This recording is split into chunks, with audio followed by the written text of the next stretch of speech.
నమస్తే అండి. నేను doctor Arjun Reddy, consultant neuro surgeon, care hospital Musheerabad branch అండి. చాలామందికి అపోహలుంటాయి. బ్రెయిన్ క్యాన్సర్ అనగానే ఇంకా అది ట్రీట్మెంట్ ఉండదు. లేదా దానికి ఇంకా వచ్చిన తర్వాత ఇంకా లైఫ్ లాంగ్ బెడ్ రెస్ట్, లేదా ఇంకా మనము ఫర్దర్ ఇంకా ఏమీ చేసుకోలేము, ఎండ్ ఆఫ్ లైఫ్ అనే ఫీలింగ్‌లో ఉంటారు. అలాంటిది కాదండి. బ్రెయిన్ ట్యూమర్ అనగా 2 రకాలుగా ఉంటాయి. ఒకటి ఏంటంటే నాన్ క్యాన్సరస్, ఇంకోటి క్యాన్సరస్. నాన్ క్యాన్సరస్ ట్యూమర్ అని అంటే బినైన్ ట్యూమర్స్ అంటాము. ఇవి మనకి సర్జరీ చేసిన తర్వాత 100కి 100% రికవరీ ఉంటుంది. ఎలాంటి ఇబ్బందులు ఉండదు. కాకపోతే ఏవైతే క్యాన్సరస్ కండిషన్ అంటారో ఆ క్యాన్సరస్ కండిషన్‌లో కూడా స్టేజింగ్ బట్టి ఉంటుందండి. అంటే స్టేజ్ 1లో ఉందా, స్టేజ్ 2లో ఉందా, స్టేజ్ 3లో ఉందా అనేది. అది ఎప్పుడు తెలుస్తుంది అనంటే ఆ క్యాన్సర్‌కి సంబంధించి ఎప్పుడైతే మనం ముక్క పరీక్ష చేస్తామో అదే బయాప్సీ అంటామో, ఆ బయాప్సీలో మనకి 100% తెలుస్తుంది. అక్కడి వరకు వెళ్ళాలి అనంటే మనకి ఒకవేళ తలనొప్పి గానీ, ఫిట్స్ లాగా రావడం గానీ, మూర్ఛ రోగం రావడం గానీ, చేతులు గానీ, కాళ్ళు గానీ వీక్‌నెస్ ఉండడం గానీ, ఇలాంటివేమన్నా ఉన్నప్పుడు మనం ఒక డాక్టర్‌ని కన్సల్ట్ అయితే ఆ డాక్టర్ ఎంఆర్ఐ రాస్తారు. ఆ ఎంఆర్ఐలో ఏమన్నా మనకు తేడా కనిపిస్తే ఇంజెక్షన్ ఇచ్చి కాంట్రాస్ట్ అంటామన్నట్టండి. ఆ కాంట్రాస్ట్ ఇచ్చి స్పెక్ట్రోస్కోపీలో తెలిసిపోతుంది. 80% అక్కడ తెలిసిపోతుంది. 100% అది క్యాన్సరా కాదా అనేది మనకి బయాప్సీ తర్వాత క్లారిటీ వస్తుంది. 10 ట్యూమర్ కేసులలో బ్రెయిన్‌కి సంబంధించిన వాటిలో 1, 2 మాత్రమే క్యాన్సర్‌కి సంబంధించిన హై గ్రేడ్ ట్యూమర్స్ ఉంటాయి.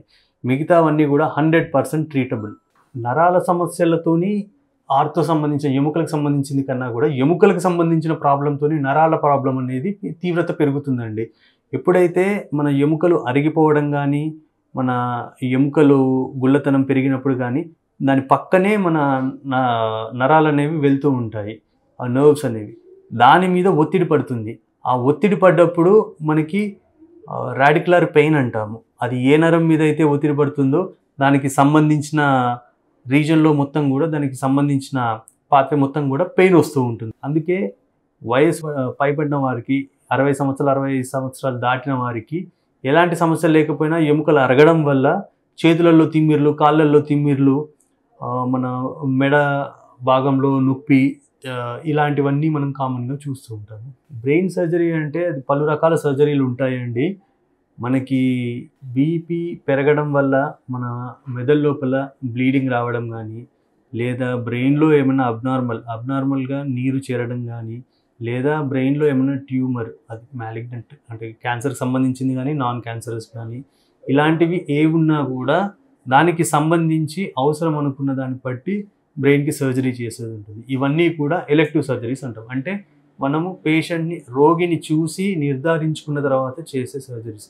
కొన్ని ఎమర్జెన్సీ అంటాం. అంటే అత్యవసరమైన సర్జరీస్. ఎలా అంటే రోడ్డు మీద వెళ్తుంటే యాక్సిడెంట్ అవ్వడం, తలలో బ్లీడింగ్ అవ్వడము, లేదా మన పుర ఎముక ఏమైనా ఫ్రాక్చర్ అవ్వడము, లేదా లేదా బ్రెయిన్ కన్‌ఫ్యూజన్స్ అంటాము. అంటే బ్రెయిన్‌లో బ్లీడింగ్ వచ్చి గడ్డగట్టకపోవడం. ఇలాంటివి ఏమన్నా ఉన్నప్పుడు బ్రెయిన్‌లో ప్రెషర్ పెరుగుతుంది. దాన్ని ఇంట్రాక్రానియల్ ప్రెషర్ అని అంటాము. ఆ ప్రెషర్ పెరిగినప్పుడు ఆ ప్రెషర్ రిలీవ్ చేయడానికి మనము సర్జరీ చేస్తాము.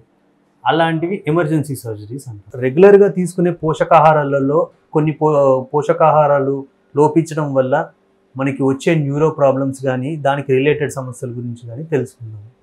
మనం రెగ్యులర్‌గా తీసుకునే డైట్‌లో వైటమిన్ బి12, calcium, vitamin K and vitamin D ఇలాంటి విటమిన్స్ అనేవి మన ఎముకలకి, మన నరాలకి సంబంధించిన బలహీనతకి వీటన్నిటికీ బాగా తోడ్పడతాయి. మన డైలీ తీసుకునే ఫుడ్‌లో వైటమిన్ బి12, vitamin D and calcium supplements ఫుల్‌గా ఉండే ఫుడ్ రెగ్యులర్‌గా తీసుకోవడం వల్ల ఈ నరాలకు సంబంధించిన సమస్యలు మ్యాక్సిమం తగ్గుతాయి. వైటమిన్ బి12 తగ్గడం వల్ల చేతులలో, కాళ్ళలో తిమ్మిర్లు రావడం, పడుకున్నప్పుడు నిద్రలో మెలుకొని రావడం, ఈ తిమ్మిర్ల వల్ల చేతుల్లో, కాళ్ళలో చలనం లేకపోవడం ఇలాంటి సమస్యలు చూస్తుంటాము. కొంచెం దూరం నడిచేసరికి మన కాళ్ళలో వీక్‌నెస్ గానీ ఇలాంటివి కూడా చూస్తుంటాం. అదే మనకి కాల్షియం డెఫిషియన్సీ ఉన్నప్పుడు మనకి ఎముకలలో అరుగుదల అనేది ఎక్కువ అవుతుంది. కొంచెం పని చేసిన తర్వాతే అలసిపోవడం ఇలాంటివి చూస్తూ ఉంటాం. వైటమిన్ డి డెఫిషియన్సీ ఉండడం వల్ల మన జాయింట్స్, మన ఎముకలు ఏవైతే ఉంటాయో 2 ఎముకలు జాయిన్ అయ్యే ఏరియా, ఆ ఎముకల జాయింట్స్ దగ్గర పెయిన్ ఉండడం, మనకి బరువులు ఏమన్నా లేపుదామన్నా లేపలేకపోవడము, ఇలాంటి సమస్యలు చూస్తాము. Thank you.